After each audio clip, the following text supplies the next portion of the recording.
Current electricity में homework दिया था, उस होमवर्क को पहले डिस्कस करेंगे फिर आगे बढ़ेंगे। ये सवाल था होमवर्क में, ये लास्ट क्लास के होमवर्क में था।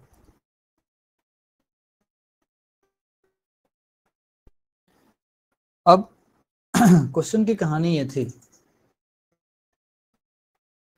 कि भाई हमारे पास कंडक्टिंग वायर है जिसकी मटेरियल की डेंसिटी ये समझो ये 20 ग्राम पर सीसी है। मतलब बात डेंसिटी की है, लेकिन डेंसिटी एसआई यूनिट में नहीं है, डेंसिटी है इसका 20 ग्राम पर सीसी। ये 20 ग्राम पर सीसी का मतलब होता है 1 सेंटीमीटर क्यूब में 20 ग्राम का होना। 1 सेंटीमीटर क्यूब में 20 ग्राम का होना, ये होता है 20 ग्राम पर सीसी का मतलब। थोड़ा सा पहले मोल कॉन्सेप्ट पढ़ लेते हैं। मोल कॉन्सेप्ट क्या कहता है कि आपको जब भी नंबर ऑफ मोल निकालना हो तो उसके तरीके, नंबर ऑफ मोल अगर आपको निकालने हो, नंबर ऑफ मोल, तो उसका तरीका ये है कि आप जो मास होता है उसका अपॉन उसके मॉलिक्यूलर वेट से उसको डिवाइड करते हो, इसमें आपको कोई दिक्कत नहीं आती। अब जरा देखना, इसको लिखने का स्टाइल क्या है कि मुझे n लिखना हो नंबर ऑफ मोल, तो given mass upon molecular weight से इसको डिवाइड कर दूंगा। एक दूसरा स्टाइल भी है, वो कहता है कि अगर आपने नंबर ऑफ एटम अगर आपको पता है, नंबर ऑफ एटम अगर आपको पता है, तब अगर आपने उसको अवोगाद्रो नंबर से डिवाइड कर दिया, तब भी आपको नंबर ऑफ मोल का पता लग जाता है। अभी वाले में यही काम आने वाला है।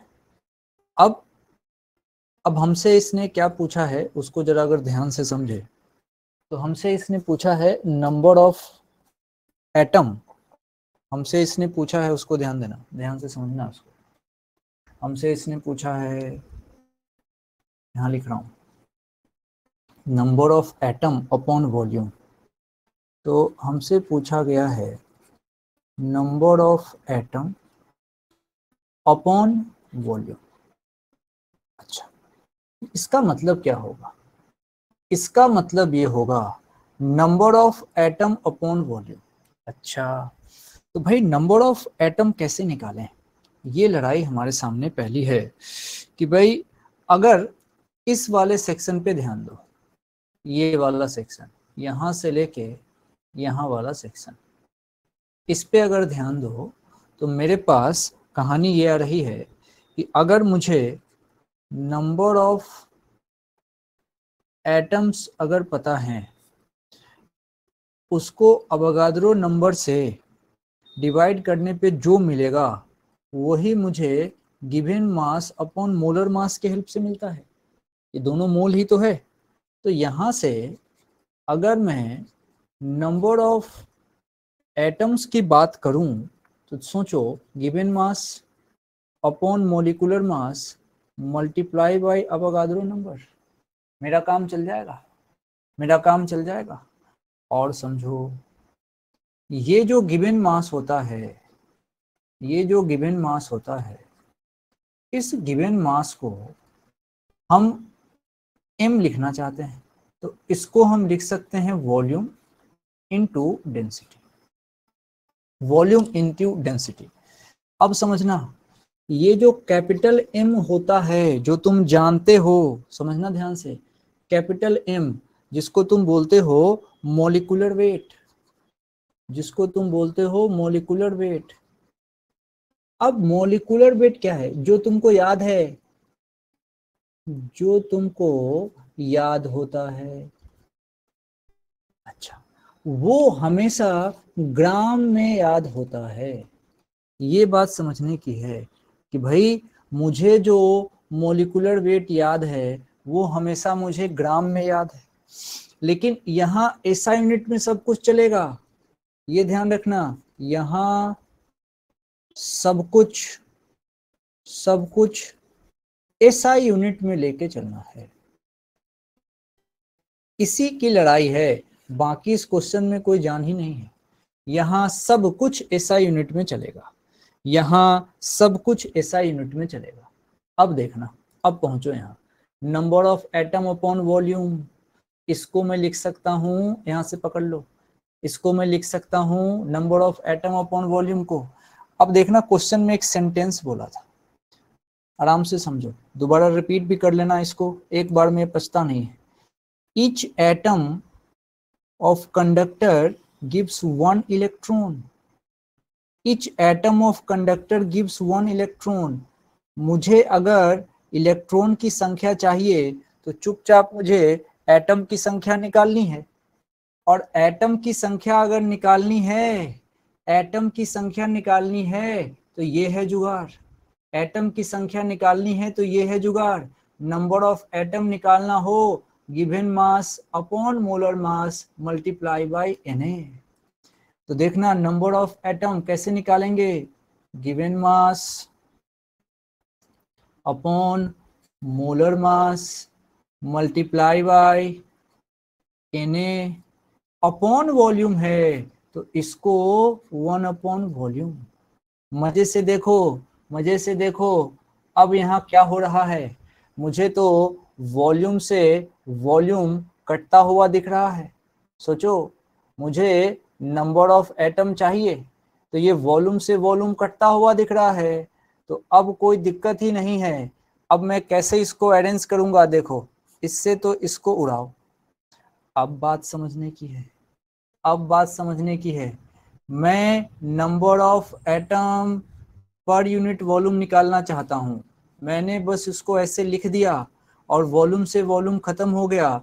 अब मेरा आंसर, भाई देख, मास लिख रहा हूं ऊपर वाला, ये लाल वाला मास लिख रहा हूं, तो देख कैसे लिखूंगा इसको, वॉल्यूम इनटू डेंसिटी। आराम से इसको लिख सकता हूं, आराम से इसको लिख सकता हूं, देखो आराम से सोचो। या फिर ऐसे सोचोगे क्या, एक और तरीका है इसको सोचने का, मैं बताता हूँ। ऐसे देख, ये तो तुमको ये तो तुमको पूछा है, ऐसे सोचो, ये तो तुमको पूछा है, चलो इसको अरेंज करते हैं।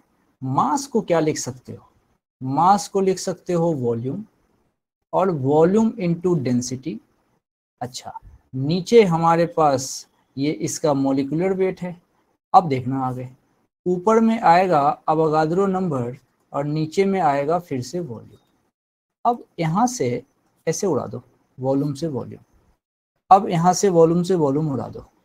इसको अपनी कॉपी में नोट करो, इस वाले सेक्शन को, मैं बता रहा हूँ किसको, इस वाले सेक्शन को आराम से देखना। मेरे से पूछा है number of atom upon volume, सही मायने में इसने पूछा था number of free electron upon volume. एक इलेक्ट्रॉन का मतलब यहाँ एक एटम है जो निकल के आ गया मेरे पास, अपॉन वॉल्यूम, हमने मास को खोल दिया वॉल्यूम इनटू डेंसिटी से, अब वॉल्यूम से वॉल्यूम उड़ गया। मेरा आंसर जो आने वाला है वो क्या आने वाला है, देखो भाई, ऊपर में मुझे रो रखना ही पड़ेगा। अब ऊपर में मुझे Na रखना ही पड़ेगा, देख देख, रो रख दिया, Na रख दिया, नीचे में कैपिटल M, ये कैपिटल M नीचे है। अच्छा, कैपिटल M नीचे है, ये कैपिटल M मॉलिक्यूलर वेट है, ये मेरा आंसर आएगा।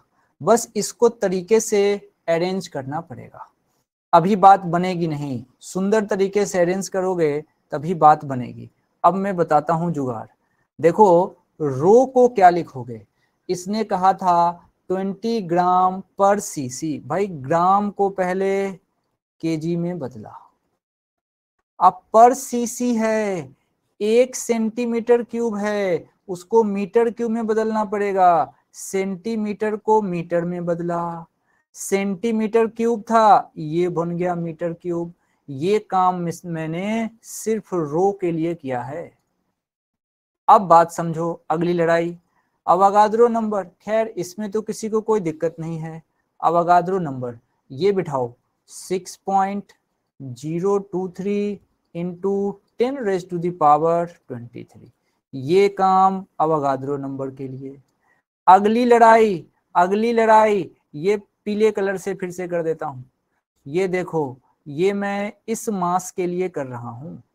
तो इस मास के लिए देखो, अब देखना ये मास मॉलिक्यूलर वेट है, और देखो मॉलिक्यूलर वेट तो 200 इसने दिया है ना, कि भाई एटॉमिक मास नंबर 200 है। यही तो होता है एटॉमिक मास नंबर 200, एटॉमिक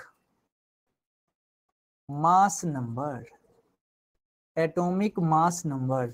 अरे सही मायने में तो ये तुम्हारा ग्राम में था, ये ग्राम में दिया हुआ होता है, अपन को केजी में कन्वर्ट करना है। तो 200 इंटू 10⁻⁻3। तो कुल मिला के ये मेरा आंसर है, ये मेरा आंसर है। अब इसको जो सॉल्व करोगे ना, तब तुम्हारा आंसर आएगा। और अब ये आता है वही 6.023 इंटू 10⁻28। ये मेरा आंसर आता है। ये क्या आया है? ये आया है नंबर ऑफ एटम पर unit volume, number of atom पर यूनिट वॉल्यूम। पूरा समझो, एक बार फिर से बताता हूं।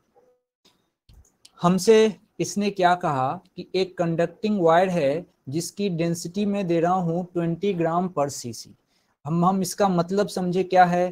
पर सीसी का मतलब होता है क्यूबिक सेंटीमीटर में, मतलब 1 सेंटीमीटर क्यूब में कितना, तो इसने कहा 20 ग्राम। मैं सेंटीमीटर क्यूब में नहीं निकालना चाहूंगा, मैं मीटर क्यूब में निकालना चाहूंगा, और ग्राम को भी केजी में बदलना चाहूंगा। तो समझो, जहां 20 लिखा हुआ है, जहां 20 लिखा हुआ है, अब मैं फिर से लिख देता हूं, जहां 20 लिखा हुआ है, मैं उस ग्राम को केजी में बदलूंगा तो मुझे 10⁻⁻³ करना पड़ेगा। जहां ये सीसी लिखा हुआ है, सेंटीमीटर क्यूब, उस सेंटीमीटर को पहले मैं मीटर में बदलूंगा, उसका क्यूब करूंगा। तो ये मेरे पास आ गया केजी पर मीटर क्यूब में, और ये आगे यूज करने वाला हूं। और इसी को मैंने लास्ट स्टेप में देखो यहाँ यूज किया है इन फॉर्म ऑफ डेंसिटी। यही लास्ट में यूज हुआ है इन फॉर्म ऑफ डेंसिटी। अच्छा ठीक है भाई, समझ गए। अब अवोगाद्रो नंबर, इसको देख के तो मन खुश रहता है, क्योंकि ये तो हमेशा याद है। इसमें क्या दिक्कत है, ये तो हमेशा हमको याद ही रहता है। अब ये मास होता है, हमेशा ध्यान रखना है कि जो भी मॉलिक्यूलर वेट मुझे याद है वो मुझे ग्राम में याद होता है। यानी कि इसने जो 200 दिया है ना, इसने जो 200 दिया है, सही मायने में इसने पक्का ग्राम में दिया होगा। इसको केजी में बदलना जरूरी है। और बस उसके बाद तो बस मोल कॉन्सेप्ट कि भाई हमें अगर नंबर ऑफ मोल्स निकालने हो, हमें नंबर ऑफ मोल्स निकालने हो, हमें n निकालना हो, तो given mass upon molecular mass, या फिर number of atom upon Avogadro number. इस क्वेश्चन में गिवन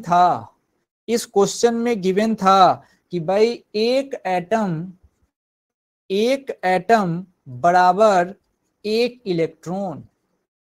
इस क्वेश्चन में गिवन था कि एक एटम बराबर एक इलेक्ट्रॉन। कहाँ ये था, each atom of conductor gives 1 electron.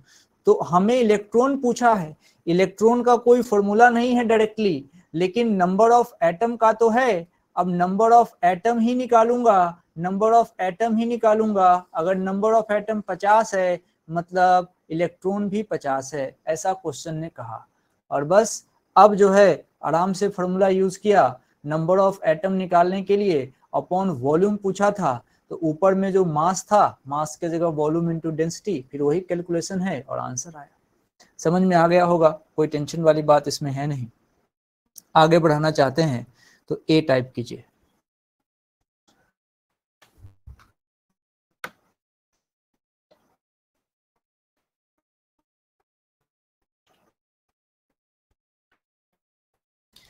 ये सवाल जिस जिस से नहीं हुआ था वो एन टाइप करना, तो जिस जिस से सवाल नहीं हुआ था वो एन टाइप करना। अच्छा अच्छा, सार्वजनिक रूप से नहीं हुआ है मतलब, बहुत अच्छे। इसका मतलब मोल कॉन्सेप्ट में मास्टर हैं आप, मोल कॉन्सेप्ट के मास्टर हैं। अब तो हो जाएगा ना, अब तो हो जाएगा, दोबारा भी देख लीजिएगा। अच्छा सवाल है, एनसीईआरटी का सवाल है, एनसीईआरटी का सवाल है, बढ़िया सवाल है, धन्यवाद। सर मैंने किया नहीं था, अच्छा चलिए करते तो हो जाता। आइए अब क्या है भैया, ये discussion of conductor at room temperature, discussion of conductor at room temperature, discussion of conductor at room temperature. आइए थोड़ा सा आज ना बिल्कुल ध्यान से सुनना पड़ेगा। तुम ऐसा मानो कि कोई मूवी चल रही है और तुम उसको बस सुने जा रहे हो।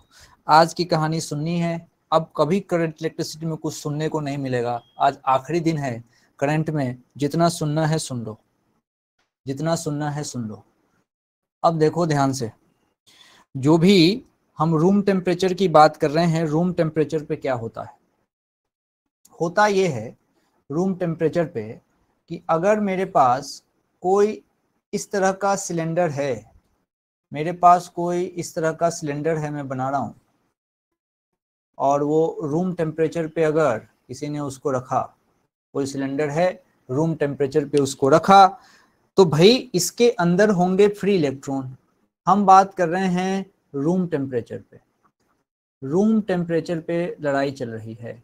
रूम टेम्परेचर पे इसके पास इलेक्ट्रॉन होंगे, कोई इलेक्ट्रॉन इधर जाएगा, कोई इलेक्ट्रॉन इधर जाएगा, कोई इलेक्ट्रॉन इधर जाएगा, कोई इधर जाएगा, सब पागल की तरह मूव करते रहेंगे उल्टे पुल्टे। मतलब इन इलेक्ट्रॉन का होगा रैंडम मोशन, इन इलेक्ट्रॉन का होगा रैंडम मोशन। अब रैंडम मोशन के लिए इनको चाहिए एनर्जी, इनको चाहिए एनर्जी। तो एनर्जी कहाँ से मिलेगी ये समझना है। अब एनर्जी इनको मिलती है रूम टेम्परेचर से, इनको एनर्जी मिलती है रूम टेम्परेचर से। इसको, इस एनर्जी को बोलते हैं थर्मल एनर्जी, यानी कि थर्मल एनर्जी से ये इलेक्ट्रॉन मूव करते हैं। तुमको आश्चर्य होगा, इस इलेक्ट्रॉन की जो वेलोसिटी होती है वो होती है 100 किलोमीटर पर सेकेंड। अभी गजब की बात है, मैं कुर्सी पे बैठा हूँ, तुम कुर्सी पे बैठे हो, तुम कुर्सी पे बैठे हो, और ये जो इलेक्ट्रॉन चल रहे हैं इनकी स्पीड है 100 किलोमीटर पर सेकेंड, इनकी स्पीड है 100 किलोमीटर पर सेकेंड। मतलब इतने तेजी के स्पीड से ये इलेक्ट्रॉन चल रहे हैं, इतने तेज चलने के बावजूद भी अभी तुम चेयर पे बैठे हो और तुमको करंट नहीं लग रहा। करंट न लगने का कारण ही, करंट न लगने का कारण ही है इनका रैंडमनेस। ये बिल्कुल स्टूडेंट के हिसाब से है, ये कहानी बिल्कुल स्टूडेंट के हिसाब से है कि भाई हम पढ़ तो रहे हैं, सारा कुछ पढ़ रहे हैं, पागलों की तरह पढ़ रहे हैं, जब जो मर्जी आए पढ़ रहे हैं, जब जहां जितना मर्जी आए पढ़ रहे हैं, क्या पढ़ रहे हैं, कहाँ पढ़ रहे हैं, रैंडम पढ़े जा रहे हैं, और रिजल्ट के नाम पे क्या मिला, लड्डू। ऐसा कब होता है, ऐसा तब होता है जब एक फिक्स टारगेट नहीं हो, जो मर्जी करे जा रहे हैं। इसीलिए अब एक फिक्स टारगेट देना जरूरी है, फिक्स टारगेट देना जरूरी है। बिल्कुल उसी तरीके से है, एकदम से स्टूडेंट की जिंदगी है ये, एकदम से स्टूडेंट की जिंदगी है। खुद से रिलेट करके देख लो कि होता है कभी कभी हम कोई सब्जेक्ट बहुत पढ़ते हैं, कोई टॉपिक बहुत पढ़ते हैं, उसके बावजूद भी उसमें रिजल्ट नहीं आ रहा। इसका मतलब ये है, इसका मतलब ये है कि फालतू की मेहनत चल रही है, रेंडमनेस से बात चल रही है, रेंडमनेस से बात चल रही है। अब इलेक्ट्रॉन की बात करो, इलेक्ट्रॉन के साथ कहानी ये है कि ये रैंडम वेलोसिटी से मूव करते हैं, और जब तुम कंडक्टर के अंदर किसी एक इलेक्ट्रॉन के बारे में सोचोगे ना, तो वो अपने रैंडम मोशन के समय बहुत सारे इलेक्ट्रॉन से टकराता है, बहुत सारे हेवी आयन से भी टकराता है। सोचो, जब ये इलेक्ट्रॉन रैंडम मोशन कर रहा होगा, जब ये इलेक्ट्रॉन रैंडम मोशन कर रहा होगा, तब ये इलेक्ट्रॉन किस किस से टकराएगा? तो पहली बात ये है कि ये इलेक्ट्रॉन दूसरे इलेक्ट्रॉन से टकराएगा, ये इलेक्ट्रॉन दूसरे हेवी इमोबाइल आयन से टकराएगा, ये इलेक्ट्रॉन कंडक्टर की दीवार से टकराएगा। अब ये सब जो टकराएगा, यही सब तो रेजिस्टेंस है, यही सब तो रेजिस्टेंस है। खैर, अब मैं थोड़ा सा पहले अभी रुकता हूं और इसके रैंडमनेस की बात करता हूं। अब होता यह है, बात समझना, कि भाई रूम टेम्परेचर लगभग 300 केल्विन होता है, रूम टेम्परेचर लगभग 300 केल्विन होता है। अच्छा, इसमें कोई एक्सटर्नल इलेक्ट्रिक फील्ड अभी है नहीं। अब समझते रहना, कंडक्टर के अंदर फ्री इलेक्ट्रॉन के साथ साथ हमारे लिए पता है कि हेवी पॉजिटिव आयंस भी होते हैं, लेकिन उसका मोशन कंसीडर नहीं करना है, ये हमने लास्ट क्लास में देखा था। अच्छा, अब जो इलेक्ट्रॉन सराउंडिंग टेम्परेचर से जो एनर्जी गेन करेगा और कंडक्टर के अंदर जो रैंडम वेलोसिटी से मूव करेगा, फ्री इलेक्ट्रॉन के मोशन को random motion of gas molecule से कंपेयर कर सकते हो। ये जो जितना इनका नाटक चल रहा है ना, ये केटीजी में पढ़ाऊंगा, केटीजी में पढ़ाऊंगा, इनका नाटक एकदम से कंपेरेबल है, जस्ट लाइक गैस मॉलिक्यूल।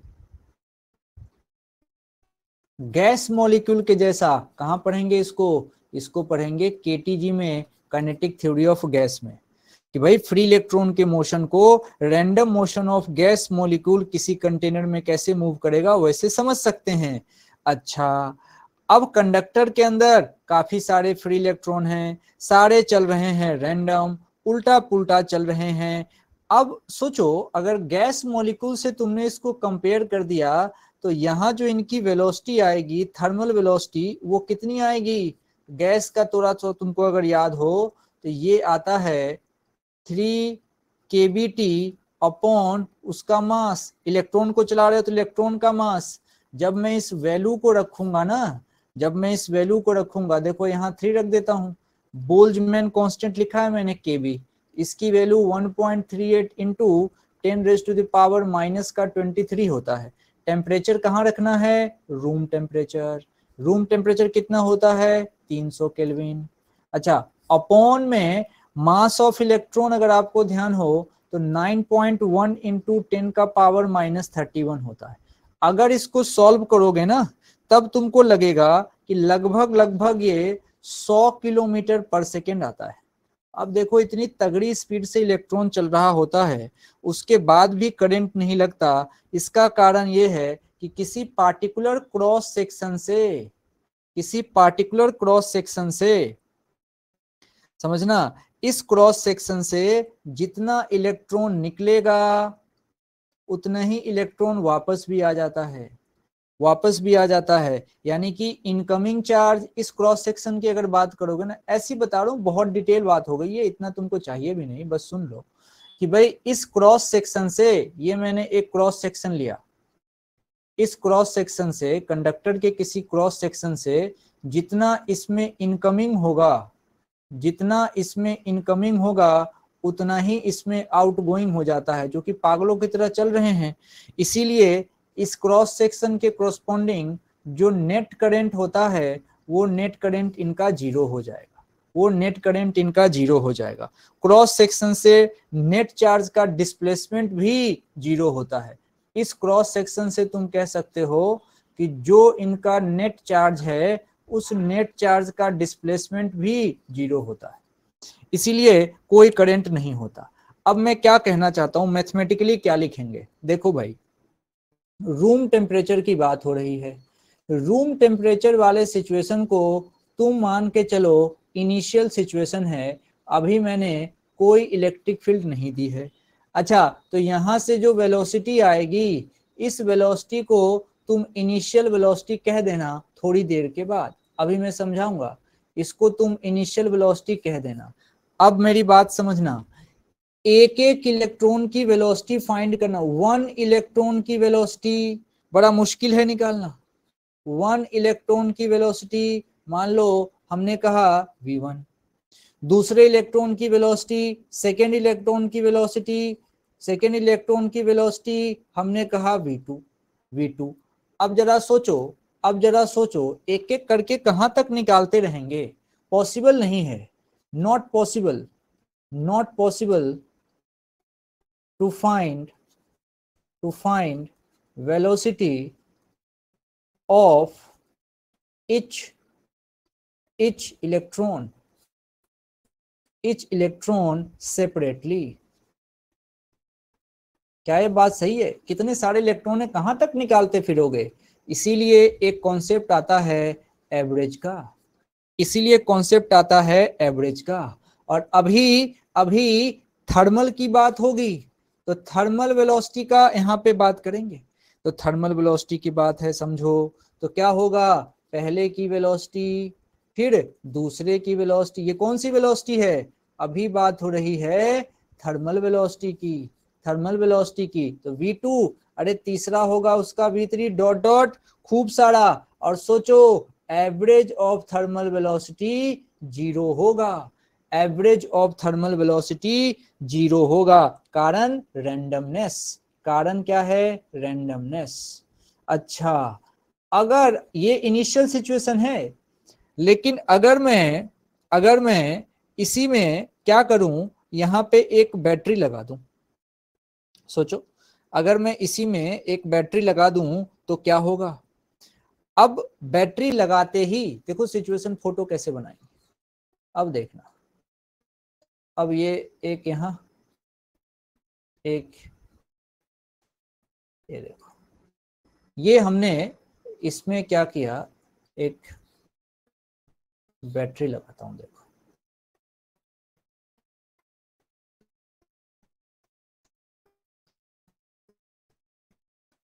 ये पॉजिटिव टर्मिनल है, ये नेगेटिव है, इसका मतलब ये क्या हो जाएगा, इधर वाला रीजन हाई पोटेंशियल और इधर वाला रीजन लो पोटेंशियल। इस तरीके से सेट होगा, हाई पोटेंशियल लो पोटेंशियल, यानी कि इलेक्ट्रिक फील्ड का सेटअप, इलेक्ट्रिक फील्ड जो इसके अंदर होगा उसका सेटअप हाई टू लो जाएगा, ऐसे जाएगा। इलेक्ट्रॉन पे जो फोर्स लगेगा वो इलेक्ट्रिक फील्ड के अगेंस्ट लगता है, मतलब ऐसे लगेगा। सारे इलेक्ट्रॉन ऐसे मूव करेंगे, तो क्या हुआ, अब बैटरी लगाते ही सारे इलेक्ट्रॉन को रास्ते का पता लग गया। अच्छा, इलेक्ट्रॉन ऐसे मूव करेंगे तो तुम कन्वेंशन जानते हो कि करंट कैसे मूव करेगा, तो करंट मूव करेगा इलेक्ट्रॉन के अगेंस्ट। आज तुम दिखाते भी तो हो कि करंट हमारा कैसे मूव करेगा, तो यहाँ से करंट जाएगा और यहाँ से देखो ऐसे मूव करता हुआ यहाँ से निकल जाएगा। तुम ये जानते हो, कोई इसमें दिक्कत वाली बात नहीं है। करंट का डायरेक्शन ये है, ठीक है, कोई प्रॉब्लम नहीं। अब सारे इलेक्ट्रॉन को अब पता लग गया कि अब उसको पार्टिकुलर डायरेक्शन में जाना है। अब यहाँ से कहानी आसान हो जाती है कि अब जैसे ही तुमने यहाँ पे बैटरी लगाई, अब बैटरी लगाते ही इलेक्ट्रॉन यहाँ से चलने लगे। लेकिन जरा सोचो, अगर मैं यहाँ से बात करूं रैंडमनेस की, भाई रैंडमनेस खत्म नहीं हुई है, रैंडमनेस नॉट इक्वल्स टू 0। हाँ, क्या हुआ है, ये रैंडमनेस कम हुई है, रैंडमनेस कम हो गई, लेकिन ध्यान रखना 0 नहीं हुई है।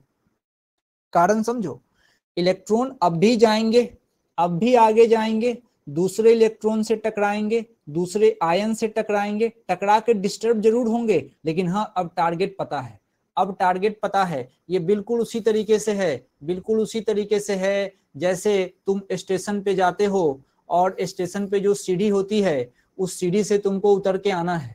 अब भाई जितने लोग हैं उनको उस सीढ़ी से क्रॉस करना है। अब वहां पे तुम भी होगे, लोग भी होंगे, कोई आगे जा रहा होगा, कोई पीछे आ रहा होगा। अब लोग एक दूसरे से टकराते साइड दो भैया, थोड़ा साइड होना, एक्सक्यूज मी, ऐसा बोलते बोलते निकलते हैं। लेकिन जब सबको अपना अपना टारगेट पता है कि भाई मुझे वहां जाना है, तो एक तो वो सिचुएशन समझो, और एक भगदड़ मच जाए, किसी को पता ही नहीं कहाँ जाना है, तो भगदड़ वाले में तो भयानक रैंडमनेस होती है। लेकिन जब टारगेट पता होता है कि हाँ प्लेटफॉर्म नंबर 5 पे जाना है, तो वहां सब लोग एक दूसरे को साइड करते हुए, एक्सक्यूज मी करते हुए, नमस्ते करते हुए, नमस्ते तो नहीं करते, साइड बोलते हुए, ऐसे हाथ से पूछ पाछ करते हुए चले जाते हैं। तो रैंडमनेस खत्म कहाँ हुई, कहाँ सब लोग एक साथ लाइन में कदम ताल मिला के 1 2 3 1 2 3 कौन चलता है, कोई नहीं चलता। तो रैंडमनेस खत्म नहीं होती, इलेक्ट्रॉन की भी कम हो जाती है। कब, जब तुम इलेक्ट्रिक फील्ड लगाते हो। चलो ये सब बात ठीक है, ये सब बात ठीक है।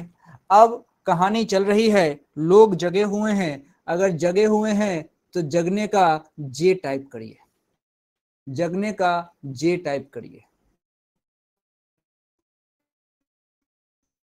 जे जे जे जे जे जे जे जे जे जे जे जे साची जे अनामिका संजना ओजस। वो कहाँ गया, ये हमारा पड़ोसी, पड़ोसी नहीं आया क्या आज? चलिए, लंबी जर्नी है, बीच बीच में लोग सोते रहते हैं। चलिए देखो, एग्जाम की प्रिपरेशन में जो जितने दिन बेईमानी करेगा उतना उसका घाटा है। हर एक दिन आपके लिए इम्पोर्टेंट है, हर एक क्लास इम्पोर्टेंट है, तो घाटा नहीं करना। ऑनेस्टी के साथ चीज़ें अगर चलती रहेंगी, तुम्हारे तरफ से ऑनेस्टी, मेरे तरफ से ऑनेस्टी, तो तब काम हो जाएगा। मेरे से या तुम्हारे से किसी ने भी बेईमानी करी तो खेल खत्म है, बता रहा हूँ मैं। या टीचर बेईमानी कर जाए या स्टूडेंट, खत्म है, नुकसान है। टीचर बेईमानी नहीं करते हैं, जो करते हैं वो पहली बार टीचर ही नहीं है, और जो नहीं करते हैं वो टीचर हैं। और टीचर अगर बेईमानी नहीं करे, स्टूडेंट कर ले, तब भी कहानी खत्म। दोनों लोग ईमानदार होने जरूरी है भाई। बिल्कुल ऐसा ही है जैसे अपन रोड पे चलते हैं और कोई गाड़ी अगर आ रही होती है तो हम बस उससे भरोसा करके चलते हैं कि भाई वो अपने लेन में ही जाएगा, अचानक से ब्रेक नहीं लगाएगा, अचानक से मेरे तरफ नहीं आ जाएगा। उसी उम्मीद पे पूरे रोड पे हम चलते हैं। तुम नोटिस करना, तुम आगे आगे चल रहे हो पैदल, पीछे से कोई कार आ रही होती है, तुम बस रोड के साइड हो जाते हो, बस उससे उम्मीद करते हो कि वो भी अपनी तरफ से जाता रहे। अगर आदमी सोचो किसी पे भरोसा नहीं करे तो रोड पे चलेंगे तो आगे पीछे दाएं बाएं ऊपर नीचे कितना देखना पड़ेगा, हम चल ही नहीं पाएंगे, जी ही नहीं पाएंगे। इसलिए भरोसे से चलना पड़ता है। चलिए अब मैं आपको ड्रिफ्ट वेलोसिटी सिखाने वाला हूं। ड्रिफ्ट वेलोसिटी देखिए क्या होती है। ड्रिफ्ट वेलोसिटी, इसको लिखते हैं वीडी इक्वल्स टू माइनस का e upon m into tau, into tau. ये है ड्रिफ्ट वेलोसिटी। अब सोचो ये कितना इंपॉर्टेंट है कि पूरे स्लाइड में इसी को लिखा है।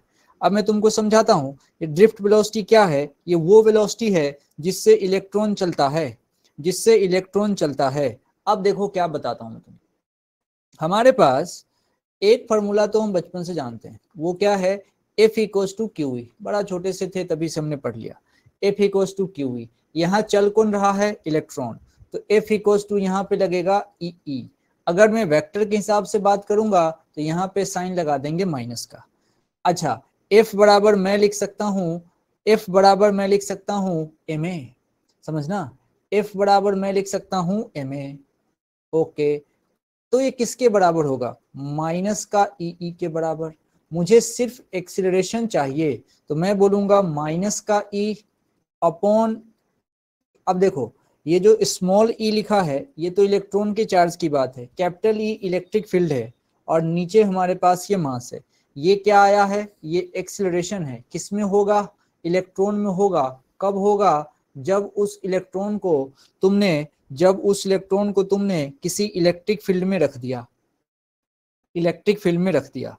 अब जरा सोचो, मैं एक बात तुमसे कहना चाह रहा हूं। हम थर्मल वाले कंडीशन में मान लो चल रहे हैं, थर्मल वाले कंडीशन में, और थर्मल वाले कंडीशन में मुझे अगर इनिशियल, मेरे से कोई पूछे कि इनिशियल जो वेलोसिटी थी वो कौन सी थी, thermal velocity, thermal velocity. Okay, thermal velocity को इनिशियल वेलोसिटी कहा था। अब इसका एवरेज कितना है, 0। अब आ जाओ कहानी पे, अब आ जाओ कहानी पे। फॉर्मूला तुम जानते हो, v equals to u plus AT होता है। अब v एक एक की बात नहीं कर सकते, एवरेज की बात करनी पड़ेगी। तो v एवरेज, कुछ लोग ऐसे भी लिख देते हैं, बराबर यहां से u इसका एवरेज, ये u ये एवरेज लिखने का तरीका है, प्लस a और टाइम को टाउ बोलते हैं, टाइम को टाउ बोलते हैं। टाउ क्यों? इस टाउ का नाम है रिलैक्सेशन टाइम, इस टाउ का नाम है रिलैक्सेशन टाइम। मैं लिख देता हूं, टाउ का मतलब है रिलैक्स करने का समय, रिलैक्सेशन टाइम। रिलैक्सेशन टाइम होता यह है कि जब ये इलेक्ट्रॉन चलते हैं, इनका टक्कर होता है, टक्कर होता है तो दो सक्सेसिव कोलिजन। अब मैं सेंटेंस लिखूंगा, एक दिन बाद बताऊंगा, क्योंकि आज ही बोलूंगा तो पगला जाओगे। ये टाइम इंटरवल अभी लिख के छोड़ देता हूं, time interval, time interval between two successive collision, two successive collision. ये किसके लिए है? इलेक्ट्रॉन के लिए है। इसको बोला गया है टाउ, बिल्कुल v equals to u plus at के जैसा है। दो सक्सेसिव कोलिजन के बीच जहां इलेक्ट्रॉन आराम करता है उसको टाउ बोला जाता है। अब बताओ ईमानदारी से, ये जो वैल्यू है u एवरेज, इसको तो जीरो बोलोगे, अब तो कुछ बचा ही नहीं। तो ड्रिफ्ट वेलोसिटी, ये जो एवरेज वेलोसिटी है जिससे इलेक्ट्रॉन चलता है, इसी को बोलते हैं ड्रिफ्ट वेलोसिटी। अब देखो समझदारी से कि जो ड्रिफ्ट वेलोसिटी आई है वो कितनी आई है, तो जीरो प्लस, यहां से देख लो इसको। अब हमने एक्सीलरेशन की वैल्यू पहले निकाल रखी है, माइनस का ई अपॉन एम और इंटू टाउ, इंटू टाउ। अब बस हमारा काम तो बन गया, हम इसको डायरेक्टली ध्यान में रखेंगे कि हमसे कोई ड्रिफ्ट वेलोसिटी पूछेगा, हमसे कोई ड्रिफ्ट वेलोसिटी पूछेगा तो डायरेक्ट वैल्यू उसको बताऊंगा, सीधा सीधा वी डी बराबर e upon m into tau. Minus लगाना होगा, वो तो चार्ज के कारण हम लगा ही लेंगे, अब चार्ज के कारण लगा लेंगे। वीडी का बेसिक फॉर्मूला क्या हो गया? E by M into tau, E by M into tau, ये वीडी का फॉर्मूला है। छोटा सा डेरिवेशन था, हमने इसको देख लिया, छोटा सा डेरिवेशन हमने देख लिया। अब समझो, और एक छोटी सी बात है, उसको भी तुम अच्छे से पहचानते हो, मैं बस बता देता हूं, थोड़ा इसको देखिए। आप जीनियस है, आप सब समझते हैं। अब देखिए क्या कहने जा रहा हूं, देखो होता यह है, ये एक कंडक्टर है, जिस कंडक्टर की लंबाई तुमने एल मानी, कंडक्टर की लंबाई तुमने यहां एल मानी है। अब तुमने क्या किया, इसमें एक बैटरी यहां से लगा दी, एक बैटरी यहां से लगाई इस तरीके से। अब मजे की बात समझो, इसका पोटेंशियल अगर V1 हुआ है, इसका पोटेंशियल अगर V2 हुआ है, तो पक्की बात है कि V1 ज्यादा होगा V2 से। कारण आप देख पा रहे हैं, ये जो होता है बड़ा वाला टर्मिनल प्लस, छोटा वाला माइनस, प्लस वाला जो हुआ है वो हाई, माइनस वाला जो हुआ है लो। अब देखना, जो पोटेंशियल यहाँ है वही पोटेंशियल यहाँ, वही पोटेंशियल यहाँ, वही पोटेंशियल यहाँ, वही पोटेंशियल यहाँ, वही पोटेंशियल यहाँ। इसका मतलब वायर के हर पॉइंट पे पोटेंशियल सेम होगा। अगर बीच में कोई रेजिस्टेंस, कैपेसिटर या फिर हमारे पास इंडक्टर नहीं आया तो वायर को के सेम, अगर हर पॉइंट ऑफ वायर आपको सेम पोटेंशियल देता है। ठीक है भाई, मान लिया। अब यहां से तुमसे कोई पूछे कि मुझे बताओ डेल्टा वी क्या होगा, डेल्टा वी क्या होगा, तो तुमको याद हो, तुम वहां पे कहते हो E इंटू एल। अगर तुमको ध्यान हो, डेल्टा वी बराबर तुम कह सकते हो E इंटू एल। कैसे कैसे? तुमको फॉर्मूला याद है, E equal to minus d by d r, ये तुमने वहां पढ़ा होगा। ये E हमारे पास E equal to minus d by d r. अब ये अगर मैं सब कुछ ठीक ठाक रहा, कांस्टेंट रही चीजें, तो डेल्टा वी इक्वल्स टू मैं लिख सकता हूं E इंटू लेंथ। ये हमारे पास E इंटू लेंथ लिखा हुआ है। ये समझो दोनों एक ही है, जो ये है वही ये है। हाँ, इसमें माइनस के साथ है, ये बता रहा है कि जिधर इलेक्ट्रिक फील्ड का डायरेक्शन होगा उधर पोटेंशियल कम हो रहा होगा, जिधर इलेक्ट्रिक फील्ड का डायरेक्शन होगा उधर पोटेंशियल कम हो रहा होगा। अच्छा ठीक है भाई, तो वही यहाँ पे भी तो वही बात है, यहाँ पे भी तो वही बात है। इलेक्ट्रिक फील्ड का डायरेक्शन जिधर है, इलेक्ट्रिक फील्ड का डायरेक्शन जिधर है उधर लो पोटेंशियल है, कोई टेंशन वाली बात नहीं है भाई। अच्छा, और समझो, और समझो। अब अच्छी बात बताता हूं, अब अच्छी बात बताता हूं। अब एक बढ़िया फॉर्मूला आने वाला है, I equals to n e a v d, I equals to n e a v d. ये बहुत बढ़िया फॉर्मूला है जो अभी आएगा, और इसी के ऊपर सारी कहानी बेस्ड होती है, इसी के ऊपर सारी कहानी बेस्ड होती है। एक गलती हो जाती है अब आगे कि ये छोटा n क्या है, ये n को मैं बोलूंगा थोड़ी देर के बाद नंबर ऑफ इलेक्ट्रॉन, कैसा, तो पर unit volume, number of electron per unit volume. ये अब हम नई चीज पढ़ने जा रहे हैं, नई चीज पढ़ने जा रहे हैं। उससे पहले ये सब हुआ। अभी हमारे पास देखो आराम से, डेल्टा वी की वैल्यू E इंटू एल, कोई प्रॉब्लम नहीं। ड्रिफ्ट वेलोसिटी हमने डिराइव कर लिया है, आपको डायरेक्ट फॉर्मूला याद रखना है, drift velocity E by M into tau. छोटा e एलिमेंट्री चार्ज है, इलेक्ट्रॉन की बात हो रही है, कैपिटल E इलेक्ट्रिक फील्ड है, m मास है, टाउ रिलैक्सेशन टाइम है, टाइम है, टाइम है, टॉर्क नहीं है, टाइम है। कौन सा टाइम, जब दो सक्सेसिव कोलिजन के बीच इलेक्ट्रॉन आराम करे उसको बोलते हैं टाउ, उसको बोलते हैं टाउ। अच्छा, अब तुमने सोचो ये I equals to n e a v d मैंने लिख दिया, इसके डेरिवेशन की बात नहीं करी भाई, इसका डेरिवेशन नहीं चाहिए, इसके डेरिवेशन से कुछ सीखने को नहीं मिलता, इसीलिए एक फॉर्मूला दे रहा हूं, इसको डायरेक्ट याद करो, I equals to n e a v d. कोई डेरिवेशन की आवश्यकता इसमें नहीं है, फालतू का एलिमेंट लो, फालतू की नौटंकी करो और सीखने को कुछ मिलता नहीं है, इसीलिए इसको कभी मैं याद डिराइव नहीं कराता। I equals to n e a v d. फिर भी किसी के ऐसी अगर मन इच्छा हो रही हो टाइम पास करने की तो बता देना, लिख के भेज दूंगा।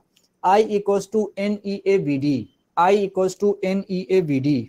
अब देखो उस फॉर्मूले के बाद से कहानी सबसे इंपॉर्टेंट अब आ रही है, वो है current density, current density, current density की कहानी, करेंट डेंसिटी की कहानी, करेंट डेंसिटी की कहानी। ओहो, कुछ लोगों के तो बाउंसर हो रहे होंगे, बाउंसर हो रहे होंगे। बाउंसर जिसका हो रहा है वो बी टाइप करो, बाउंसर जिसका हो रहा है वो बी टाइप करो, कर दो, कोई इसमें टेंशन की बात नहीं है। रोज सब चीज समझ में आ जाए थोड़ी जरूरी है यार, रोज सब समझ में आ जाए साला ये भी बेकार है, किसी दिन तो बाउंसर होना जरूरी है। टाइप करो बी, कोई टेंशन नहीं। आया ना, बिल्कुल बिल्कुल, एक बी आया, दूसरा बी आया, बिल्कुल बिल्कुल बिल्कुल, आने दीजिए बी, आने दीजिए बी। चलिए, ये बी नहीं आएगा, इसका उपाय बताता हूं, जब एक बार रिकैप कर दूंगा ना तो नहीं आएगा।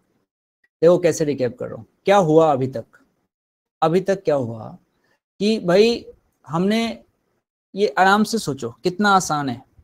रूम टेम्परेचर पे क्या होता है, तो भाई बिल्कुल खुद को रिलेट करके देखो, रूम टेम्परेचर होगा, इलेक्ट्रॉन होंगे, रैंडम चलेंगे, रैंडम चलेंगे, इतने उल्टे पुल्टे चलेंगे, एक का वेलोसिटी आई कैप, एक का जे कैप, इसका कुछ भी उल्टा पुल्टा करते करते अंत में नेट वेलोसिटी कितनी, 0।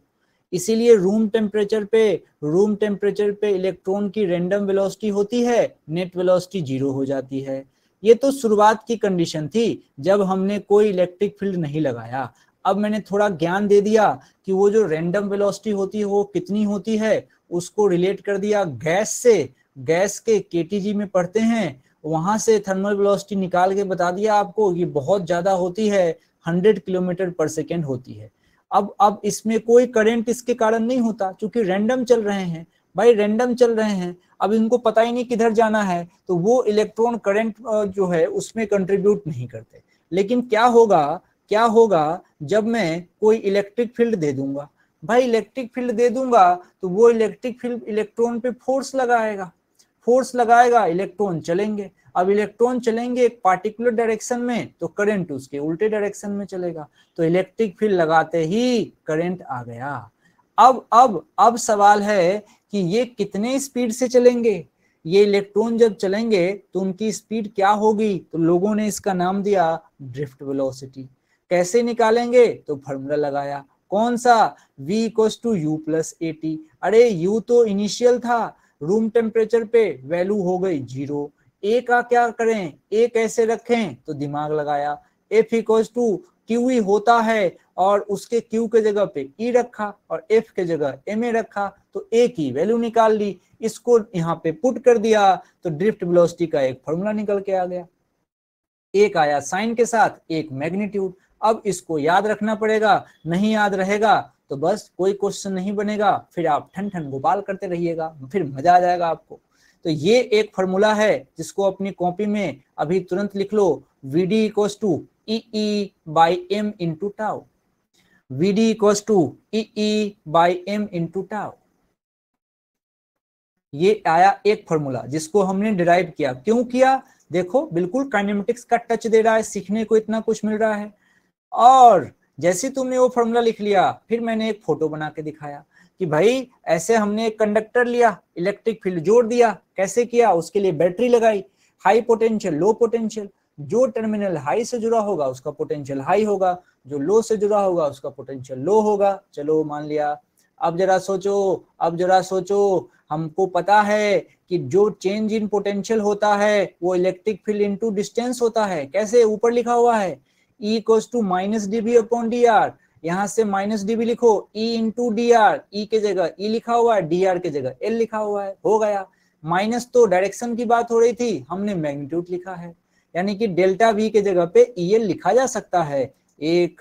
अब यहाँ पे मैंने तुम्हारे को क्या बताया, ये क्या लिखा है, ये सोचो क्या होगा, ये मैंने रिलेशन लिखा है। रिलेशन किसके बीच, देखो ये है relation between drift velocity and current. Drift velocity और करंट के बीच कोई पूछे क्या रिलेशन होता है, तो वो होता है I equals to n EAVD। N क्या होता है, number of electron per unit volume होता है, E क्या होता है, एक इलेक्ट्रॉन का चार्ज, A क्या होता है, area of cross section of conductor, और VD को तुम पहचानते हो ड्रिफ्ट वेलोसिटी। ये फॉर्मूला तुमको याद करना पड़ेगा। बोलो, अब समझ में आया तो S टाइप करो, और बाउंस हो गया फिर से B टाइप करो, साला फिर से बोलेगा मैं, बोलो, देख रहा हूं मैं। S, जिसका B आया था उसका S देखना मेरे को। S आ गया, S। कंप्रोमाइज नहीं करने का भाई, एग्जाम में तुम्ही को बैठना है। मेरे को क्या है, एक बार और बोल लूंगा, 2 बार बोल लूंगा, 3 बार बोल लूंगा, फालतू की बात बस पूछोगे तो 1% नहीं बोलूंगा। अब समझो, करंट डेंसिटी पढ़ना चाहते हैं। करंट डेंसिटी गजब चीज है, ये भी गजब चीज है। इसमें क्या है मामला, पहले तो इसको कुछ लोग, ये होता क्या है, तुमने इसका फॉर्मूला देखा होगा, J लिखते हैं इसको और करंट पर यूनिट एरिया ऐसा लिखते हैं, लेकिन ये अधूरी बात है, नॉट ऑलवेज।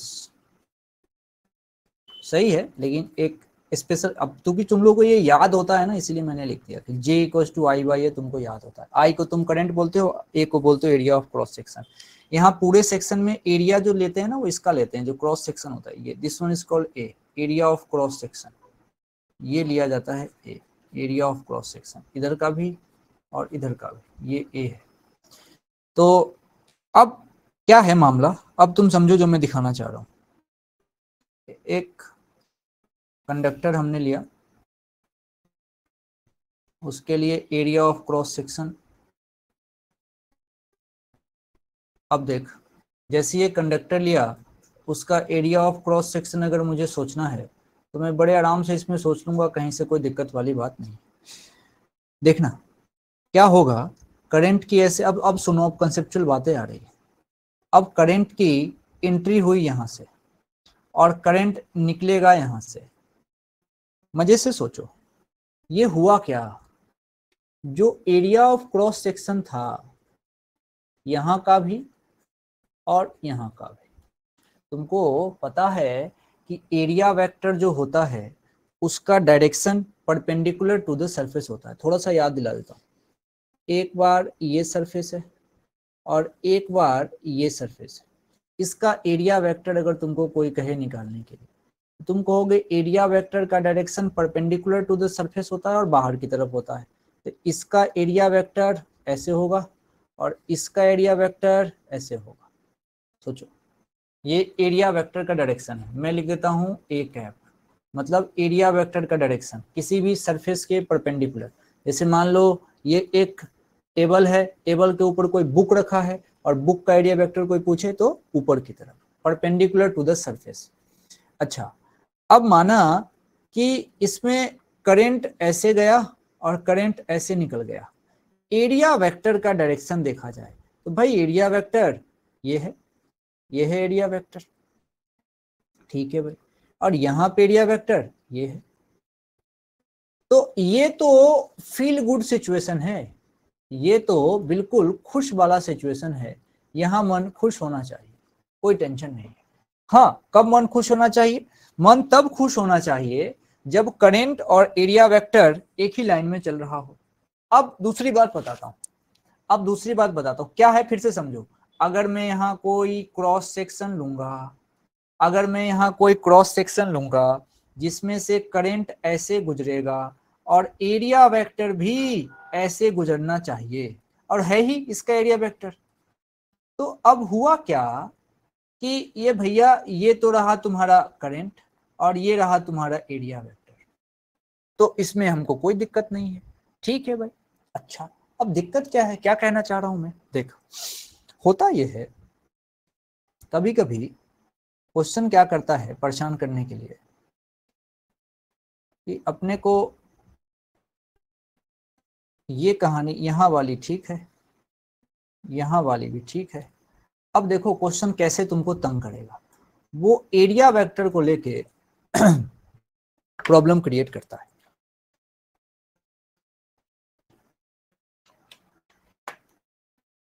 आराम से सुनना जो मैं कहने जा रहा हूं। परेशानी भाई देख,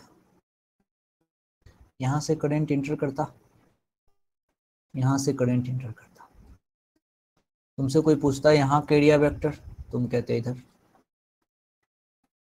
इसका एरिया वेक्टर तुम कहते इधर, करंट ये है, करंट ये है, यहाँ भी मन खुश है, यहाँ भी मन खुश है, फिर लड़ाई कहाँ है। मान लो बीच में कोई सिचुएशन वो लेता और एरिया वेक्टर को टेढ़ा मेढ़ा बना देता, अब मामला फंस जाएगा। एरिया वेक्टर को ही टेढ़ा मेढ़ा बना दे, इसको बना दे एरिया वेक्टर, मतलब इस तरह से कोई क्रॉस सेक्शन ले ले, तो एरिया वेक्टर तो क्रॉस सेक्शन के परपेंडिकुलर होता है, तो एरिया वेक्टर इसका पता कहां हो जाएगा, ये रहा, ये हो गया इसका एरिया वेक्टर, अरे ये हो गया इसका एरिया वेक्टर। अच्छा, और करंट तो इधर जा रहा था, करंट तो इधर जा रहा था, एरिया वेक्टर ये हो गया। ये पहले फोटो समझ में आ रहा है क्या, पहले फोटो समझ में आ रहा है क्या, फोटो समझ में आ रहा है तो एस टाइप करिए, फोटो समझ में आ रहा है तो एस टाइप करिए, सब लोग बिल्कुल साथ दीजिए, फोटो समझ में आ रहा है तो एस टाइप करिए तरीके से, ठीक है, ठीक है, ठीक है, बढ़िया है, ओके। हाँ, अब देखो मजेदार बात, भाई इसमें एरिया वेक्टर का कुछ ना कुछ एंगल होगा हॉरिजॉन्टल से, मैंने मान लिया थीटा एंगल है, एरिया वेक्टर का थीटा एंगल है। पता क्या, यहाँ पे तुम अब डायरेक्ट फॉर्मूला नहीं लगा पाओगे, यहाँ परेशान हो जाओगे, यहाँ पे परेशान हो जाओगे, इसीलिए इसको तरीके से समझाता हूँ। क्या किया अब हमने, तो क्या जुगाड़ है, क्या जुगाड़ है ये तुमको समझाता हूं भाई। अब तो अगर मैं इस क्रॉस सेक्शन की बात करूंगा तो क्यों ना इस क्रॉस सेक्शन के, अब एरिया है तो वेक्टर, एरिया वेक्टर, तो इसके टुकड़े कर लेंगे, इसके टुकड़े कर लेंगे भाई। अब टुकड़ा कैसा करेंगे, इस ए का दो कंपोनेंट होगा, इस ए का दो कंपोनेंट होगा, आराम से समझो, एक तरफ एक कॉस थीटा, समझना, ये इधर जो मैं जाऊंगा ये रहा एक कॉस थीटा। अच्छा एक कंपोनेंट ऊपर भी तो होगा, ये देख, इसका नाम होगा ए साइन थीटा। मुझे कौन सा कंपोनेंट चाहिए, जो करंट वाली लाइन में हो वो ए कॉस थीटा है, मैं ए कॉस थीटा कंसीडर करूंगा, इसको नहीं लूंगा। तो मेरे से कोई पूछे कि भाई अब यहां पे क्या लिखेगा तू, यहां पे क्या लिखेगा आई की वैल्यू, तो मैं कहूंगा भाई देख, इस कंडीशन में अगर तू मेरे से पूछेगा करंट डेंसिटी, तो मैं तुमको कहूंगा, देख क्या कहूंगा उसको, उसको क्या कहूंगा, मैं कहूंगा भाई उस हिस्से का करंट माना डी आई अपॉन उधर का एरिया वेक्टर भाई D A cos theta, D A cos theta. देख जे का मतलब तुमको क्या याद होता है, किताब में क्या लिखा रहता है, जे किताब में लिखा रहता है करेंट अपॉन एरिया, जे किताब में लिखा रहता है करेंट अपॉन एरिया। मैं तुम्हारे मन से ये बात डालना चाहता हूं कि J is not always current upon area, we have to take that area which is in the direction of current. अब यहां पे लिखेंगे ना, तो यहां पे हमने किसको कंसीडर किया, ए कॉस थीटा को। हाँ अगर अभी ये अगर डी ए एरिया होता तो ये डी ए कॉस थीटा हो जाता, और करंट कितना है मानो डी ए आई, तो ये ऐसे लिखा गया, इसमें कोई दिक्कत नहीं होनी चाहिए, इसमें कोई दिक्कत नहीं होनी चाहिए। अब जरा देखना, बस इसी अपने कॉपी में लिखो, J equals to D I upon D A cos theta, J equals to D I upon D A cos theta. Now यहां से डी आई निकालें, क्या बनेगा, J D A cos theta. अच्छा अब मुझे यहां से आई चाहिए भाई, आई चाहिए तो क्या करूंगा, तुम जीनियस हो इंटीग्रेशन कर दोगे, तुम जीनियस हो इंटीग्रेशन कर दोगे, और देखना एक तरफ जे है और डी ए कॉस थीटा है। तुम जानते हो अगर मैं दो वेक्टर ए डॉट बी का डॉट प्रोडक्ट लेता हूं तो ए बी कॉस थीटा मिलता है। आज ए का काम जे कर रहा है और बी का काम डी ए कर रहा है, तो जरा सोचो मैं जे डी ए कॉस थीटा के जगह पे क्या मैं जे डॉट डी ए नहीं लिख सकता हूं क्या, जे डॉट डी ए नहीं लिख सकता हूं क्या, तुम कहोगे बिल्कुल लिख सकते हो। तो इसकी के जगह पे ये फॉर्मूला बना जे डॉट डी ए। भाई ये तो हमेशा वैलिड होगा, ये तो हमेशा वैलिड होगा। अब तुमको एक बात समझाता हूं,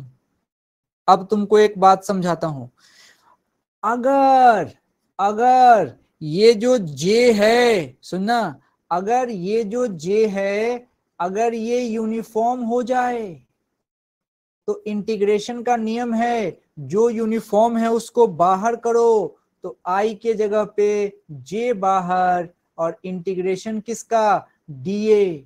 अब दिमाग लगाओ, बहुत सारे छोटे छोटे डीए का इंटीग्रेशन ए हो जाएगा, तो अब आई का फॉर्मूला आया जे डॉट ए।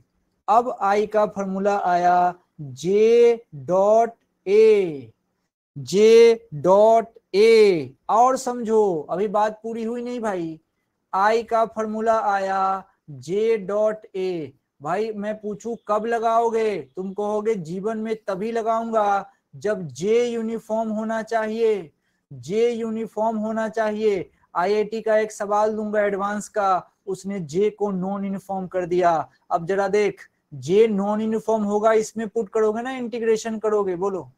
तो कठिन से कठिन सवाल इस रिलेशन से बनेगा, इसीलिए इसको सम्मान दिया जाता है। IIT एडवांस का एक सवाल दूंगा, उसमें देखना जे नॉन यूनिफॉर्म रख दिया है, इसका मतलब इंटीग्रेशन के अंदर डालूंगा उसको। भाई यहां तक में कोई अगर बोलना चाहता है तो बी टाइप करे, और समझ में आया तो एस टाइप करे। कोई बोलना चाहता है तो बी टाइप करे। आज का लेक्चर ऐसा नहीं हलवा।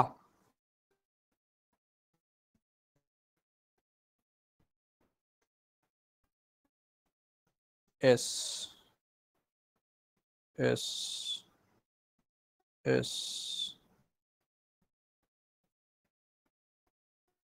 ओजस एस संजना एस।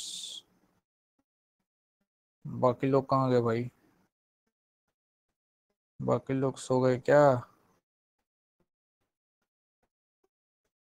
अनामिका है, ओजस है, नंदिनी है, संजना है, सिमरन गायब है आज।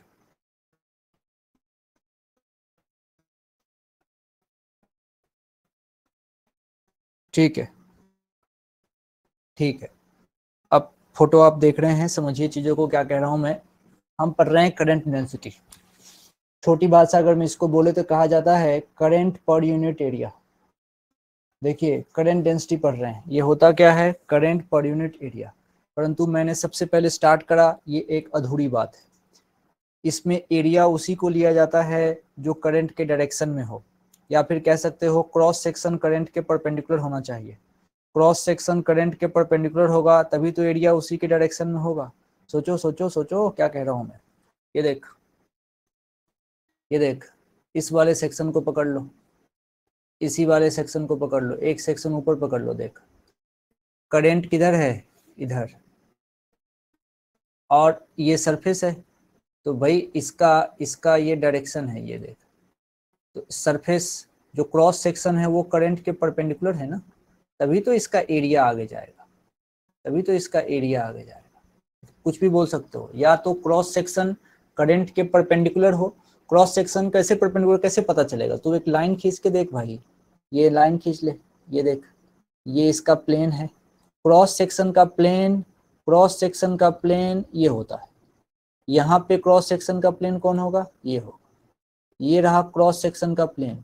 अब गौर से देखो, ये क्रॉस सेक्शन का प्लेन करंट के परपेंडिकुलर है, या तो ये बोल लो, या फिर ऐसा बोल लो कि जिस डायरेक्शन में करंट है उसी डायरेक्शन में एरिया वेक्टर होना चाहिए, और नहीं तो एरिया वेक्टर का कंपोनेंट लेना पड़ेगा। अच्छा, कभी कभी क्वेश्चन बदमाशी करता है, जो यहाँ पे मैंने करी, कि भाई वहां पे क्रॉस सेक्शन ही तुमको दूसरा दे देगा, तो तुम क्या करना, तुमको तो वो चाहिए, एरिया का वो कंपोनेंट चाहिए जो करंट वाली लाइन पे हो। अब करंट वाली लाइन तो फिक्स है कि चाहे चाहे कुछ भी कर लो, करंट तो ऐसे ही जाएगा। तो हमने एरिया के ही कंपोनेंट कर लिए, और उसमें से जो टुकड़ा करंट वाली लाइन में था उसको ले लिया। तो डेफिनेशन असली वाला ये बन के तैयार आ गया। अब इसमें थोड़ा सा दिमाग लगाया, इसमें थोड़ा सा दिमाग लगाया। अब इसमें सोचा कि डी आई बराबर जे डी ए कॉस थीटा आया है, इसमें से अगर मुझे आई चाहिए तो इंटीग्रेट करना पड़ेगा। तो इंटीग्रेट करना पड़ेगा, तो इसको मैं जे डॉट डी ए लिख सकता हूँ। जे है करंट डेंसिटी, वेक्टर है, एरिया भी वेक्टर है, और यहाँ से करंट आया, करंट स्केलर है। ऐसे भी दो वेक्टर का डॉट प्रोडक्ट हमेशा स्केलर ही होता है। ये तो ऑलवेज वैलिड है, ये तो हमेशा वैलिड है, ऑलवेज वैलिड, नो टेंशन। परंतु परंतु परंतु अगर जे यूनिफॉर्म हो, जे यूनिफॉर्म होता है तो काम आसान हो जाता है। जे बाहर निकाल लेना, डीए का इंटीग्रेशन ए हो जाएगा। तो जे यूनिफॉर्म हो तो ये लगेगा, जे यूनिफॉर्म हो तो ये लगेगा। अच्छा, नहीं हो तो टेंशन नहीं। अच्छा, और आ जाओ भाई, आई बराबर जे यूनिफॉर्म था J A cos theta, A dot B बराबर ए बी कॉस थीटा। अगर किसी कारण से थीटा भी 0 डिग्री हो जाए, समझो थीटा 0, अरे भाई थीटा क्या है, थीटा क्या है, थीटा क्या है, पहले ये समझ में आ जाए। तो थीटा भाई साहब एंगल है, किसके किसके बीच का एंगल है? तो angle between J vector and area vector, J vector and area vector के बीच का एंगल है, करंट डेंसिटी और एरिया वेक्टर के बीच का एंगल है। अगर अगर समझना, अगर थीटा ही 0 हो जाए, थीटा जीरो कब होगा, थीटा जीरो कब होगा, सोचो, थीटा जीरो तब होगा जब ये रहा क्रॉस सेक्शन, बहुत अच्छे, ये रहा क्रॉस सेक्शन, और तुम क्या करना, इसी डायरेक्शन में करंट हो, इसी डायरेक्शन में करंट हो, और इसी डायरेक्शन में देखना, समझना, अब देखना, ये देखो, ये देखो, अब ये जे वेक्टर है, अब जे वेक्टर का डायरेक्शन मतलब करंट का डायरेक्शन होता है, समझ लो बात को, जे वेक्टर का डायरेक्शन मतलब करंट का डायरेक्शन।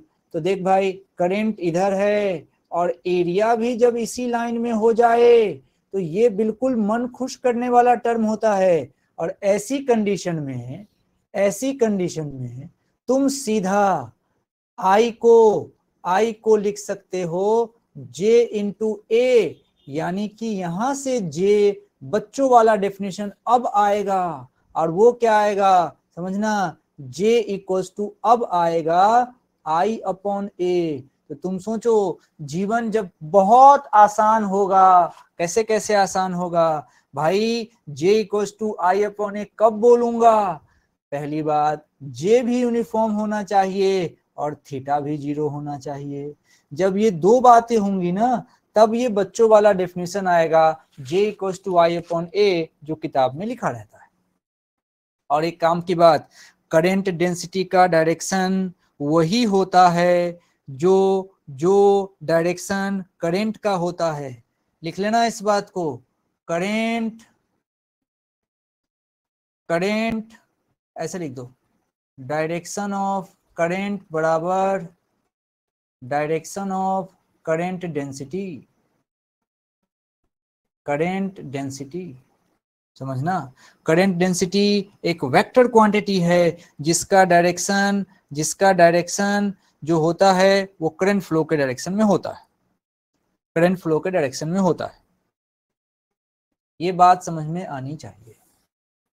अच्छा ठीक है भाई, आओ और थोड़ा सा खेलते हैं। क्या है कहानी, हमारे पास एक रिलेशन आया है, अब थोड़ा कहानी टफ होने वाली है। देख, आई बराबर आया है NEAVD, मैं लिख रहा हूँ, कोई दिक्कत नहीं, मैं थोड़ा टाइम पास करना चाह रहा हूँ।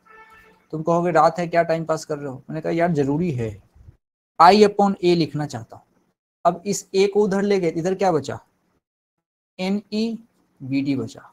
अब देखना, जीवन की गाड़ी जब सबसे आसान हो तो आई बाई ए को जे लिखा जा सकता है, माना वही सब है, तो आई बाई ए को जे लिख दिया, जे बराबर आया NEVD, जे बराबर आया NEVD। आ जाओ, अब ये क्या रिलेशन हो गया, ये रिलेशन आ गया करंट डेंसिटी और ड्रिफ्ट वेलोसिटी के साथ। ओके ओके ओके ओके, फिर से ओके, एक बार और ओके, आ जाओ, करंट डेंसिटी और ड्रिफ्ट वेलोसिटी के साथ रिलेशन आ गया। ओके बहुत बढ़िया। अब मैं जानता हूं कि ड्रिफ्ट वेलोसिटी जो होता है वो होता है e upon m into tau. अब क्यों ना इसको पुट किया जाए, किसमें, इसमें आई, ये जो जे की वैल्यू है NEVD, यहाँ पे VD को पुट करो, तो जे के जगह पे NE और VD के जगह पे इतनी बड़ी नौटंकी, देखना EE upon m into tau. अब देखो कुछ होने वाला है, अब देखो कुछ होने वाला है। अब इसको तुम क्या लिख सकते हो, देख, इसको तुम लिख सकते हो भाई J इक्वल्स टू N, तो ठीक है, E दो बार आ रहा है, E स्क्वायर, अब आया E, नीचे आया M, और उसके बाद आया तुम्हारे पास कौन, टाउ, उसके बाद आया तुम्हारे पास टाउ। थोड़ा सा रीअरेंज करो, जादू है। J बराबर, भाई मैं क्या कर रहा हूं, N को, E स्क्वायर को, अपॉन M को, और दोस्तों टाउ को, इनको एक तरफ कर रहा हूं और बाहर छोड़ रहा हूं E को। मजेदार बात यह है, ये जो पूरा का पूरा टर्म है भैया, ये सब का सब टर्म कांस्टेंट हो चुका है। तुम देख लो, n number upon volume constant, E elementary charge 1.6 into 10 का power -19 constant, M mass of electron है, ये भी कांस्टेंट। अब टाउ, अरे भाई टाइम गिवन होगा, वो भी कांस्टेंट। इसका मतलब ये पूरा टर्म कांस्टेंट है, इसीलिए इसका एक नाम दे दिया गया सिग्मा। और इसी सिग्मा को मैं, तुम, हम, दुनिया कंडक्टिविटी के नाम से जानती है। कंडक्टिविटी के नाम से जानती है। तुम अगर कम समझे, फिर समझाता हूं कि ये जो सिग्मा है, इसी सिग्मा को कंडक्टिविटी बोलते हो। कंडक्टिविटी बोलते हो। हाँ, ये वही सिग्मा है जिसको तुम 1/ρ बोलते हो। और जहां तुम कहते हो ये जो रो है, इस रो को तुम बोलते हो रेजिस्टिविटी। रेजिस्टिविटी ये उसी रो का भाई है सिग्मा। ये उसी रो का भाई है सिग्मा। अच्छा, इसका मतलब कोई मेरे से सिग्मा के बारे में पूछे तो मैं कहूंगा भाई देख, सिग्मा तो होता है NE² टाउ अपॉन m। एक बात तो ये बोलूंगा, दूसरा बोलूंगा भाई ये तो कांस्टेंट होता है, ये तो कांस्टेंट होता है। अच्छा, इसका मतलब सिग्मा भी कांस्टेंट है और रो भी कांस्टेंट है। तो इन दोनों की कुछ खास बात है। पहली बात, ये दोनों कांस्टेंट है, एक दूसरे के रेसिप्रोकल हैं। तो काम की बात क्या क्या हो सकती है समझना। पहली बात, ये किस पे डिपेंड करेगा? ये डिपेंड करेगा, ये ध्यान रखना है, ये डिपेंड करेगा नेचर ऑफ मटेरियल पे। नेचर ऑफ मटेरियल पे। अरे हाँ, टेम्परेचर पे भी डिपेंड कर सकता है। दूसरा, ये किस पे डिपेंड करेगा? ये डिपेंड करेगा टेम्परेचर पे। हाँ, टेम्परेचर बढ़ाएंगे, कोलिजन बढ़ेगा, कोलिजन बढ़ेगा तो इसका जो रेजिस्टेंस बढ़ जाता है। अच्छा, अब किस पे डिपेंड नहीं करता? तो नॉट डिपेंड वाली बात जब होगी, ये ध्यान रखना, नॉट डिपेंड भाई, ये शेप एंड साइज पे डिपेंड नहीं करता। Shape and size of conductor, shape and size of conductor इस पे डिपेंड नहीं करता। किस पे डिपेंड करता है? नेचर ऑफ मटेरियल पे और टेम्परेचर पे। हाँ, अगर तुमने मटेरियल अगर फिक्स कर दिया ना भाई, अगर मटेरियल फिक्स कर दिया तो मटेरियल फिक्स करते ही सिग्मा और रो दोनों फिक्स हो जाएंगे। गिवन मटेरियल के लिए सिग्मा और रो दोनों फिक्स हो जाएंगे, क्योंकि सिग्मा तो एक कांस्टेंट वैल्यू है, NE² tau upon m constant है। अच्छा ठीक है भाई, समझ गए।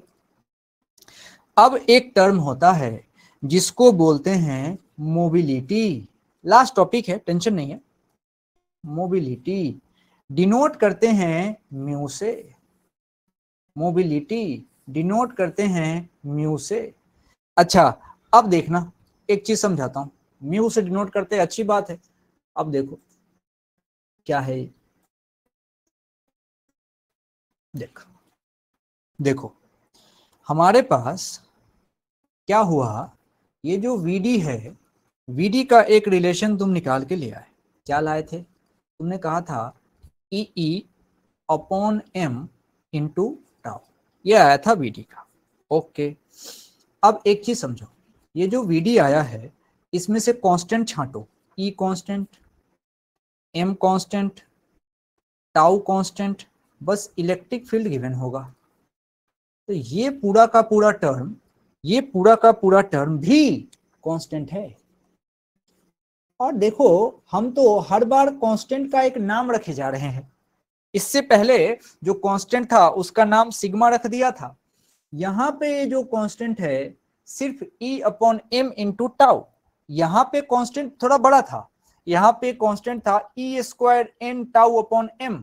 यहाँ पे है E upon m into tau. भाई इसका नाम रखा जाता है म्यू, और इसी म्यू को बोलते हैं मोबिलिटी। मोबिलिटी, मोबिलिटी मतलब कितने आसानी से कौन घूम सकता है। इलेक्ट्रॉन, आयन, इनके लिए बात होती है। अब इनके लिए बात होती है मोबिलिटी। अब थोड़ी चर्चा कर लेता हूं, थोड़ी चर्चा कर लेता हूं मोबिलिटी के बारे में। अब जरा देखो, अच्छा तो भाई अब वीडी का एक नया फॉर्मूला आया। क्या आया वीडी का फॉर्मूला? म्यू इंटू ई।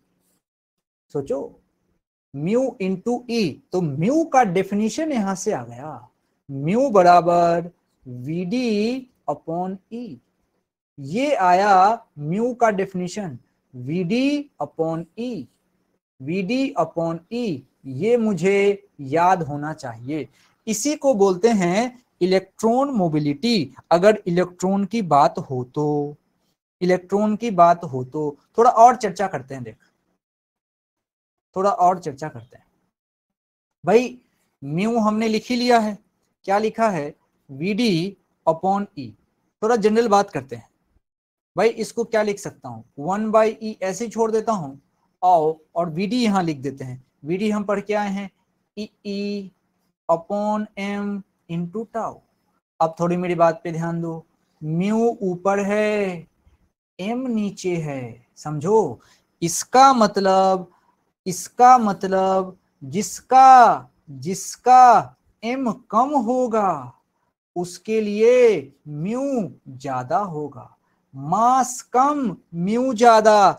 इलेक्ट्रॉन को पकड़ो, इलेक्ट्रॉन का जो मास होता है वो कम होता है, इसीलिए उसकी मोबिलिटी उसकी ज्यादा होती है, मोबिलिटी ज्यादा होती है। ये समझना है कि अच्छा, सही मायने में तो मास तो गिवन रहेगा तो चलो कांस्टेंट है, लेकिन अगर पूछ दिया कि भाई इलेक्ट्रॉन में बात करो या प्रोटॉन में बात करो, किसकी मोबिलिटी ज्यादा है, तो इलेक्ट्रॉन की मोबिलिटी ज्यादा है। प्रोटॉन के लिए लिख देता हूं यहां, अगर प्रोटॉन हो तो प्रोटॉन की मोबिलिटी कम है। प्रोटॉन की बात करोगे तो प्रोटॉन के लिए म्यू इसके रिस्पेक्ट में कम होगा, क्योंकि प्रोटॉन का जो मास है वो ज्यादा है। ये इसकी कहानी। तो भाई क्या ध्यान रख सकते हैं? ऐसे रख सकते हैं, mu inversely proportional to mass होता है, mu inversely proportional to mass होता है। ये छोटी छोटी बातें हैं जो अपने को ध्यान रखनी है, अपने को ध्यान रखनी है। तो आज की कहानी ऐसी ही थी। एक one of the best question है, HW में डाला हुआ है, ये एडवांस का सवाल है, इसको आप ट्राई कीजिएगा। थोड़ा सा मानता हूं मैं, मामला थोड़ा सा ऐसा था कि आपको ध्यान से सुनना पड़ा होगा। एक बार फास्ट फॉरवर्ड पे जब कॉपी खोल के हैंडआउट के साथ, हैंडआउट सामने में खोल लिया करो, और उसके बाद से जब इसको देखोगे ना तो चीजें एक बार से क्रिस्टल क्लियर हो जाएगी। मैं बक बक करता हुआ सामने फिर आ जाऊंगा, तो सब चीजें जो है कमांड में आ जाएंगी।